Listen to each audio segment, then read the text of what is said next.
So in order to lock the pages, you will be setting these individual bits in this byte 2 and byte 3.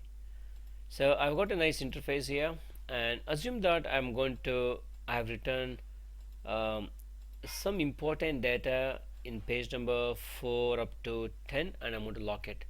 So I'm going to do some kind of a bulk writing here. For example, I'm going to say event 2017 in London. So I'm going to transfer this from page number 4 onwards. So the entire data moved from there to here, and oh, luckily now that's it. So I'm able to occupy this page 4 to page 8. So I'm going to write. So what I done just now is copied this data into ASCII into this grid here. It still I have not returned to the tag. So I'm going to transfer everything from page number 4 up to page number 8. So choose this page 8. Let's go and clear this and say write. So I have written this data here. So let's check that everything is fine. Now you just have to start all over again. To take it out, bring it back again, activate, read, and yeah, got the event 2000 London. Okay, so write is done. So I want to log this, but I don't want anybody to modify this page 4 to page 8. The way you do that, here, if you're doing the programming, you just have to be comfortable working at the bit level, this and all logic.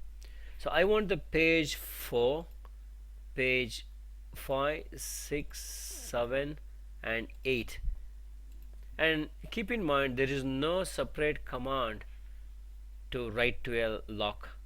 So writing to a lock file is same as writing to a memory, still the same old write command, and you have to send the proper the data for writing.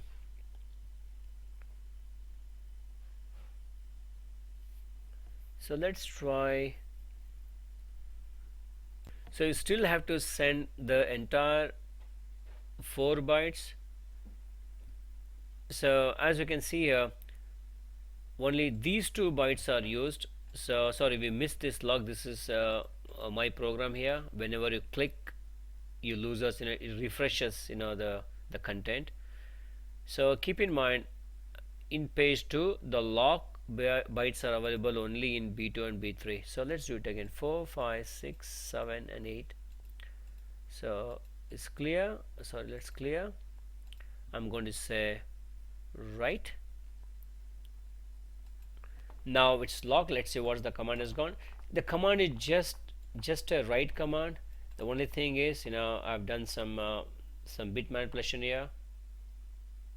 So not very sure. Okay, yeah. So you still have to send this entire B0, B1 and followed by the bit pattern.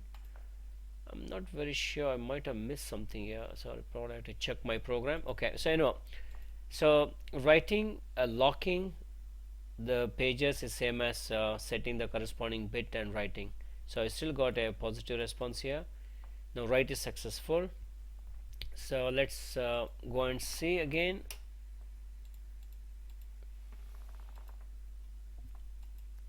So this is what I'm already showing here. So as you can see here, that 2A and 4.8, okay, they are probably it went to 0.0. Probably could be a glitch in the program. Okay, so that's how we have locked it. And when I try to write to the lock page, so you will get an error. And I'm going to show that when we start discussing about the error and what to do. And similarly, the OTP is also the same. If you look at the OTP here, OTP is meant for the ticketing. So this, you got 32 bits altogether. So I can use this as this ultralight tag as a 32 entry pass, or you can lock, assume that I want a 24-day entry pass, So what I can do is I can just lock all this the first byte. So let's see, right? So the OTP has returned now. So anything, you just have to set the corresponding bit as 1. So if you're integrating this into your software, you'll end up on every visit probably you'll end up taking a bit. And keep in mind, this OTP is very similar to the log bytes. It's like a one way. Once you locked it, you cannot undo the OTP. So I know if you so in my video on SRIX 4K, I did mention that in SRIX 4K the OTP is reversible, and that's special about that tag. But in case of ultralight, the OTPs are like once returned is completely frozen.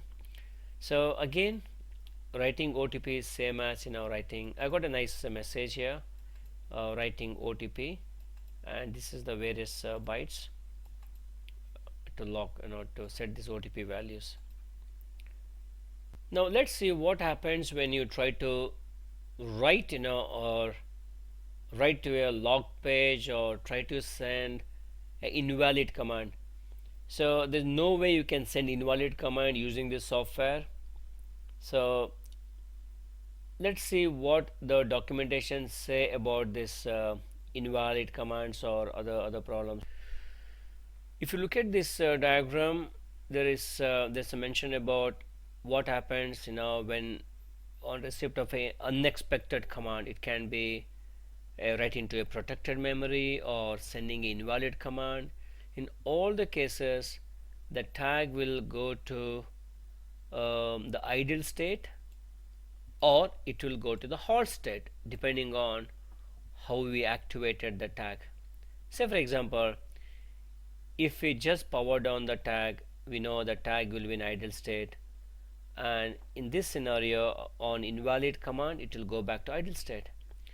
I still haven't spoken anything about the halt state. Assume that the tag is in the halt state, and on invalid command it will go back to the halt state. That's what it means. So let us see how to simulate this scenario. So I'm going to write, okay, in my software here, as soon as you click on a page that is locked, I disable this the write button. So you have to find some other way to write to this. So I know that I can do that using this write. So let's try to write from page number 4 onwards. So I'm going to write, say, 1200. I know I can't write it. So if I say write, yes, the very first write to page 4 is failed. This is my message that says error writing to page number 4. Let's see what has happened. So here we are still sending the write command A2, but what we have got is the 00 and followed by 2400. It is this 00 that is the NAK, the negative acknowledgement, that indicates there is an issue here. The write failed. Now once we just now saw the documentation, on an unexpected command it goes back to idle state. So that means you have to start all over again. The whole activation process must start again. So if you click on read tag now, obviously it should throw an error because you cannot read the tag. So everything failed. So let's try to activate it. So you can activate either way. You can use any one of these 3 methods. Let's stick with the normal activate. So now read, you're able to read it. Okay, so keep in mind, on error you have to activate the tag again. So before I show you the halt, I would like to show one more command called the write, compatibility write command. To be honest, I not use this command that often. I've used this in my couple of years ago in case of PN532 for some reasons to do with the not returning the error code. However, it is there. If you want, you can use it. Now the compatibility write command, we are sending 16 bytes to write along with the CRC and parity and the response ACK and NAK. However, only the first 4 bytes are written, and as the documentation says, all the remaining bytes must have the logic or value 0, and the outcome is either NAK or ACK. It's a simple. So it means, to write to a page you send 16 bytes, but only the first 4 bytes are written. So let's see how this is done. So in my software I have provided a tick box here. If you put a tick, and let's clear, I'm going to, any write you do after the tick will be using the compatibility write command. I'm going to change the value of the page number 9. Go here and say for example,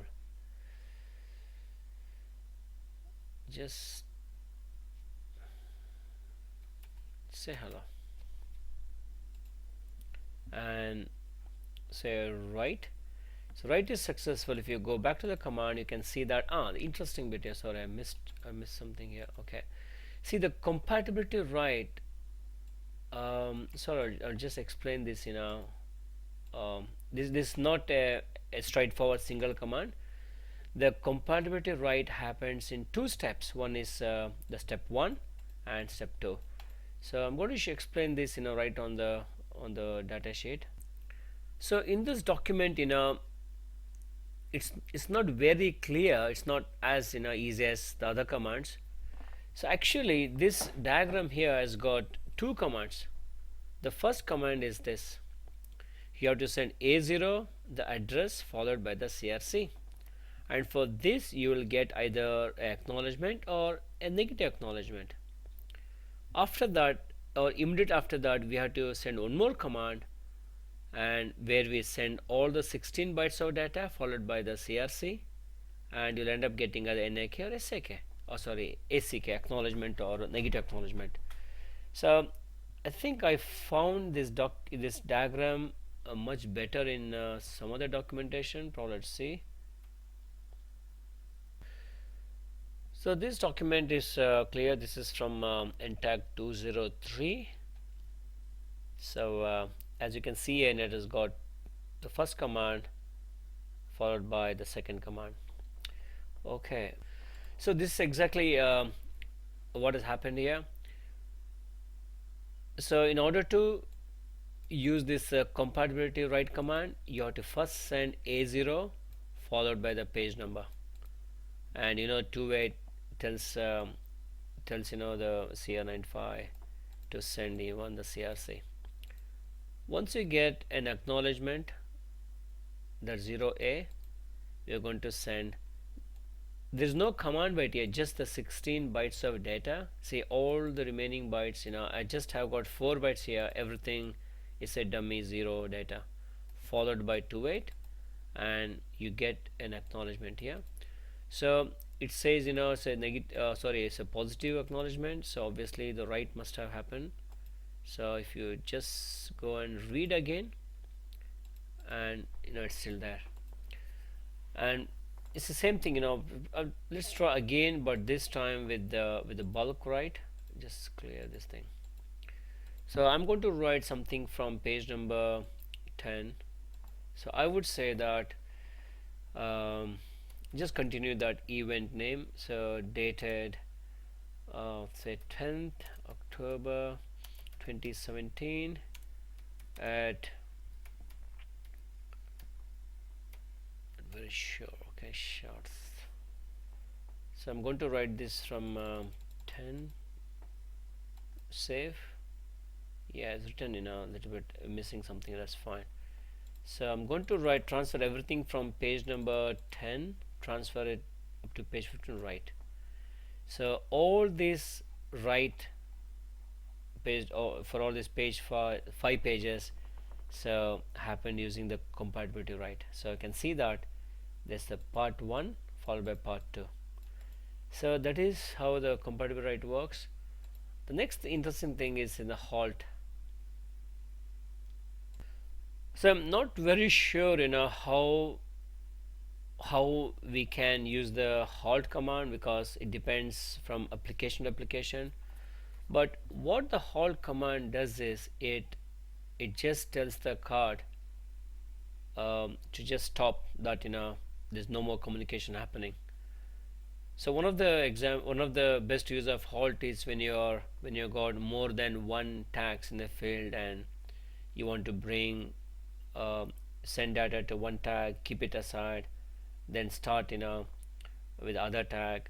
And if you read about anti-collision and selection method, people speak about the halt there, but I myself have not used halt in any of my applications, because so I'm going to show you what the halt does. Halt will just something, telling the tag to go back to the ideal state. So not exactly the ideal. If you look at this diagram again, see, from the active state, a halt command will bring the tag to the halt state.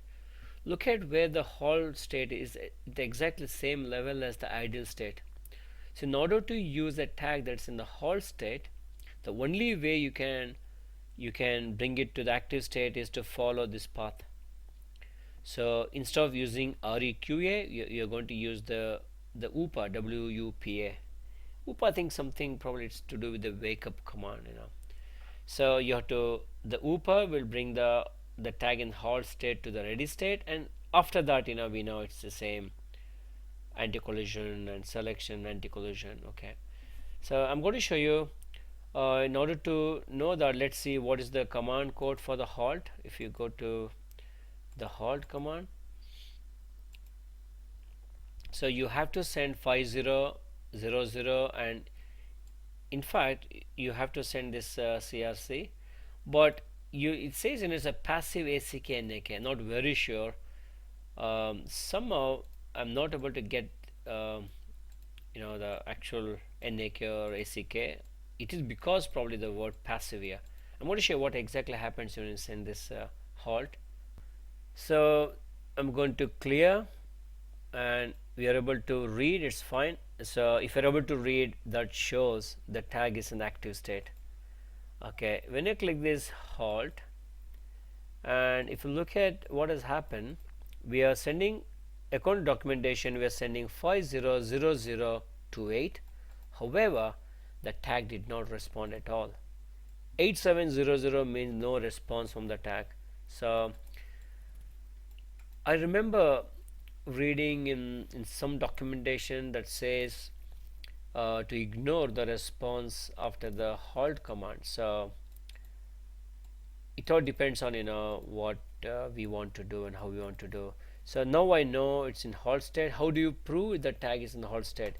You try to read, it should get an error message, so I know read is not happening, so halt state. So to come out of the halt state, I have to activate. If you hit this activate button, okay, you can see what has happened. Yeah, so let us see what I am doing. We saw this was REQA before, because I remember in my software that the halt has been clicked and I send this WUPA. See, the outcome of WUPA is the same as the REQA. You still get the same, the part of the, sorry, it's just you still get this 4400 and followed by anti-collision 1, selection 1, anti-collision 2, selection 2. So we just followed the path from halt to active state, and if you try to read, look at that. So how cool is that? Okay, so you can read it.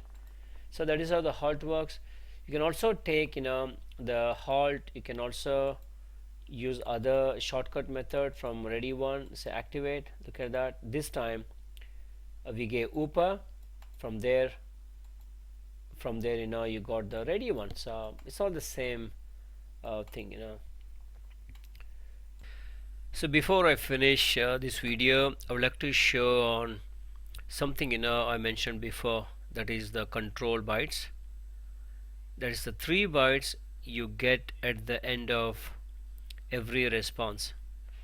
Now this is the documentation for CR95HF, and this document it's very good. This is something you cannot miss without reading. So here, this is an example.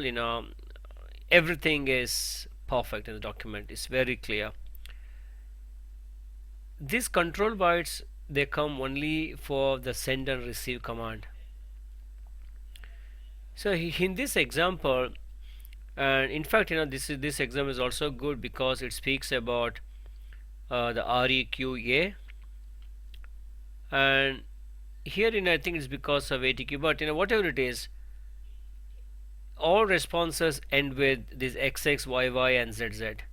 So the documentation says these 3 bytes, they are the response flag analysis. So XX, the first byte, indicates error type and the number of significant bits in the first data type. If you remember, when we send this REQA, we say the last byte had only 7 bits.